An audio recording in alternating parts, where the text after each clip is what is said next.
I am the Manly Digger, and this video is about my Mag Gear magnet. Mag Gear is a fairly new company, not fairly new, but it's new to magnet fishing. It's new to me. Anyway, I got this magnet, and I'll explain it in the video. It's you know,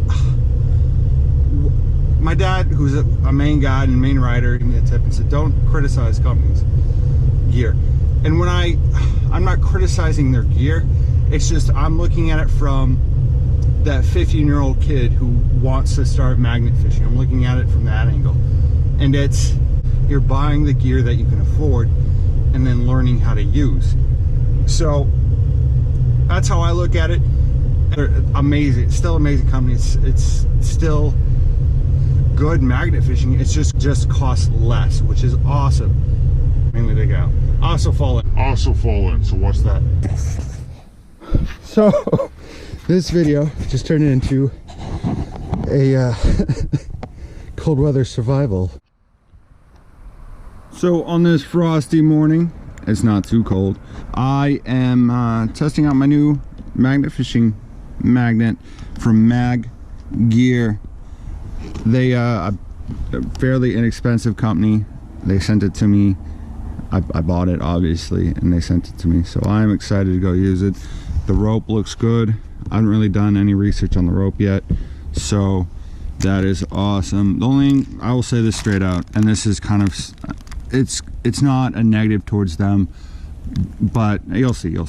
So carabiners, my thing's always the carabiners. There's no, it doesn't say what the carabiner is rated for on the side, so that's not kind of a thing to worry. It is a thing to worry. I think of it. It's a thing that I worry about. Also look at the still sharp edges. There's still sharp edges on the carabiner, but instead of muscular magnets, they have like muscular magnets has the carabiner going through the rope, so it actually touches the rope, cutting the rope, which is not a good thing, which they're changing, which is awesome. Mag Gear has put this thing, has set this thing up more like Brute magnets,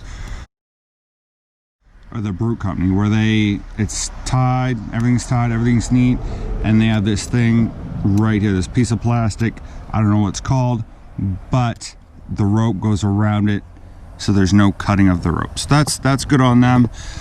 I just don't, carabiners are my thing, and it's one thing I worry about. This magnet is rated for 926 pounds, and I'm gonna go throw it around. Also, these are the gloves. It's cold, so I'm not gonna wear the gloves. I'm gonna wear thicker gloves. I'm gonna wear my normal gloves, my yellow gloves that are insulated, that are amazing. These gloves, I'm just not wearing because it's cold, that's all. I might put them underneath, but that's about it. My hands are cold. So this is the rope. It's a good thick rope. I think it said 8mm, the diameter was 8mm. But so we are at another waterway in Maine, because Maine has so many of them. We are in Waterville. I wouldn't say on the outskirts, but this is a road heading into Oakland, and it's just gorgeous. It's a gorgeous spot. Behind me it says private, so I'm going to not go over there. The thing about Maine, and probably everywhere else, is that there's the waterways, it's 8 feet onto land from the bank, but you never know where the bank is. Always try to be respectful of people's property, because I wouldn't want people traveling on my property either. I'd get kind of annoying.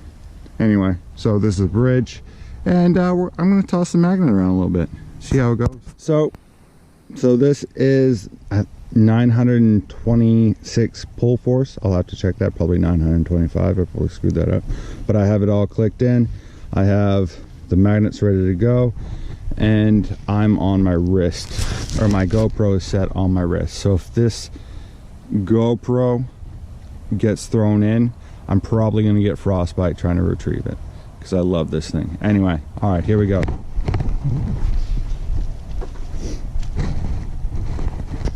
The hand cam.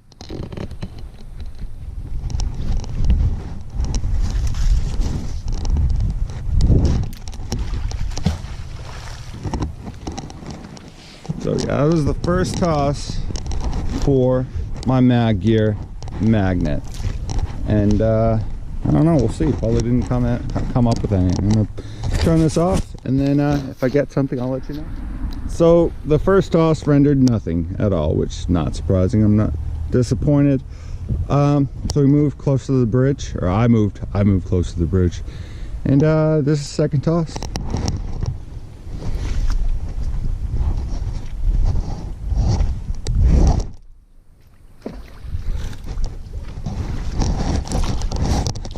I'll let you know.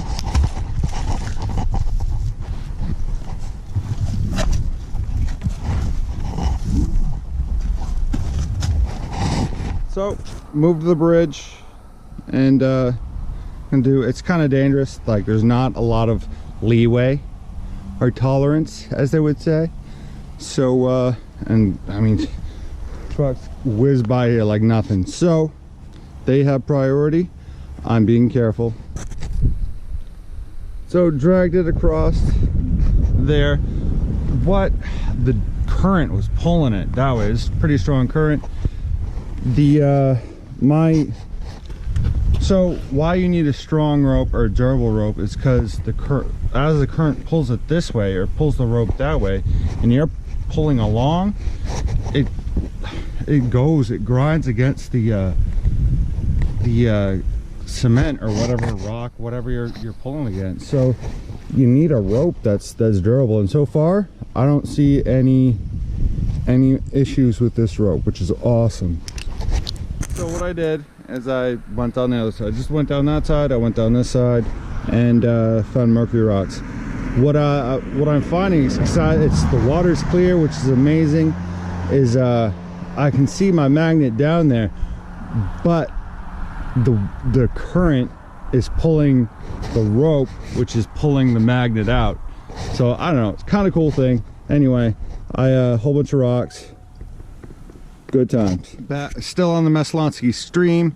This is a different part of it though.